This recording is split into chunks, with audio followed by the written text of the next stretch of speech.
Hey guys, tonight we begin with a little journey backward, not to a world of shining knights, beautiful castles, and heroic adventures, not to the version of history that shows up in movies where everyone somehow has perfect teeth, despite apparently never encountering a toothbrush. No. Tonight we're drifting into the real medieval world. A place that smelled worse than you can currently imagine. A place where winter felt longer, food tasted stranger, medicine was basically educated guessing, and comfort was something most people only experienced accidentally. So dim the lights, get comfortable, maybe pull a blanket over yourself, and as we slowly float backward through the centuries, imagine waking up tomorrow morning not in your own bed, but somewhere around the year 1300. No phone, no electricity, no refrigerator, no hot shower, no antibiotics, and unfortunately for you, no coffee shop around the corner either. Because if there was one thing medieval Europe excelled at, it was making ordinary life surprisingly difficult. The first thing you would notice is the cold. Modern people often underestimate just how cold pre-industrial life could be. Today you can walk into a heated room and forget winter exists. Medieval people did not have that luxury. A typical peasant house was small, dark, smoky, and poorly insulated. The walls might be made from wood coated in mud. The roof could be straw. The floor might simply be dirt. Actual dirt, as in the same substance currently existing beneath your shoes. And yes, you slept above it. Possibly with animals nearby. Possibly with insects nearby. Almost certainly with insects nearby. Fleas were essentially roommates. They did not pay rent. They contributed nothing to household expenses. Yet somehow they remained permanent residents. The average medieval morning began very early, not because people were productive self-help gurus, not because they had discovered the secret to success, but because sunlight was valuable and candles cost money. When dawn arrived, work began. Immediately.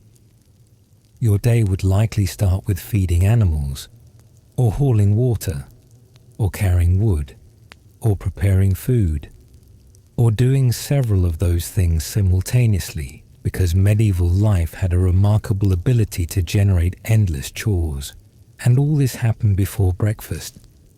Now breakfast itself was not exactly exciting. Many people ate bread, a lot of bread, an astonishing amount of bread. If medieval Europe had a mascot, it might honestly be a loaf. People consume bread constantly. Bread for breakfast, bread for lunch, bread for dinner, bread as a side dish, bread as a plate, sometimes literally. Large chunks of stale bread called trenchers often served as eating surfaces. Afterward, they might be eaten or given away. Imagine eating your plate because dishes are expensive. That was normal. Of course, the quality of bread depended heavily on your social class. Rich nobles enjoyed fine white bread. Peasants often ate darker bread made from coarser grains. Sometimes the grain quality was poor. Sometimes mold appeared. Sometimes things became interesting in ways nobody intended. There are records of contaminated grain causing strange symptoms among entire communities, which means your medieval breakfast occasionally came with an unexpected side of hallucinations. Not exactly ideal before a 12-hour workday. And speaking of workdays, let's discuss work. Because if modern jobs occasionally feel exhausting, medieval labor existed in an entirely different category. Most people worked in agriculture.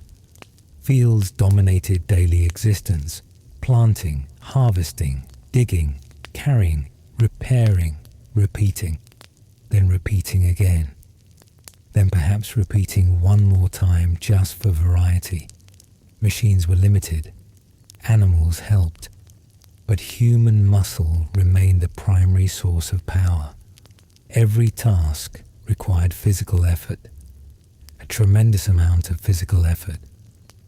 And unlike modern exercise, nobody was tracking steps or posting inspirational messages afterward.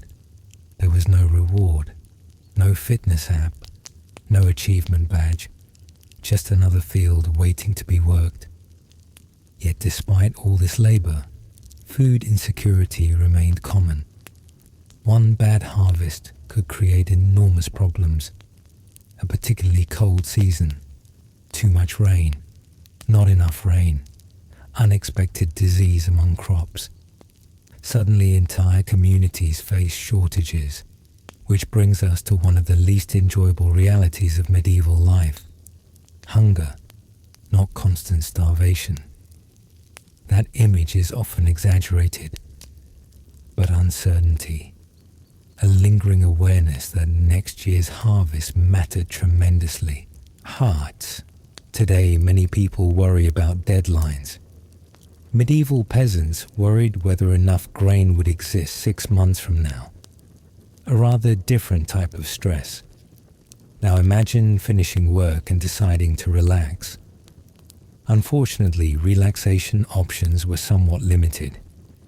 No television, no streaming services, no internet arguments with strangers. A medieval evening might involve conversation, storytelling, religious observance, simple games, perhaps music, if someone nearby could play an instrument, which honestly sounds peaceful. Until you remember, there was also smoke. Lots of smoke. Indoor fires produced heat and light, but they also filled homes with fumes. Many medieval houses had poor ventilation.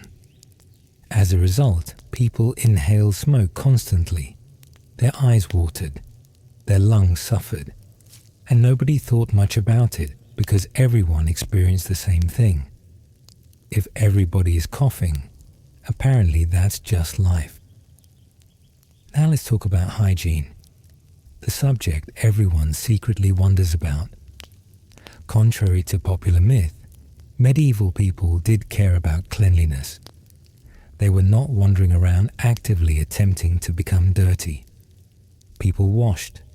Baths existed. Soap existed. Personal grooming existed. However, the overall system was significantly less effective than modern plumbing. Water had to be carried manually. Waste disposal varied dramatically. Cities often struggled with sanitation, and smells accumulated, quite impressively. Imagine a crowded medieval street, animals moving everywhere, horse manure accumulating, food scraps discarded, open drains carrying waste, industrial smells from workshops, smoke drifting overhead, human bodies packed together. The resulting scent would probably arrive before the city itself became visible. Your nose would experience history long before your eyes did. Medieval cities could also be loud. We often imagine the past as quiet. In reality, cities contain merchants shouting, animals making noise, blacksmiths hammering metal, bells ringing, carts rattling across uneven roads, children running around, arguments happening, trade occurring, life unfolding continuously, just without engines. And of course there were diseases, a topic impossible to avoid. Modern medicine has spoiled us. A sore throat today usually means inconvenience. A sore throat in medieval Europe could become considerably more serious. Infections that are routinely treated today sometimes prove deadly. Minor injuries carried risks. Cuts became infected. Fevers escalated. Dental problems turned miserable. Imagine having a toothache. Now imagine living hundreds of years before modern dentistry. Suddenly your situation becomes much less encouraging.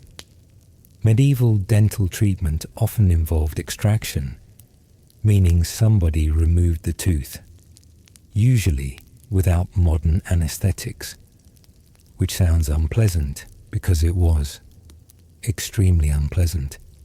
The medieval answer to many health problems often resembled the medieval answer to many political problems.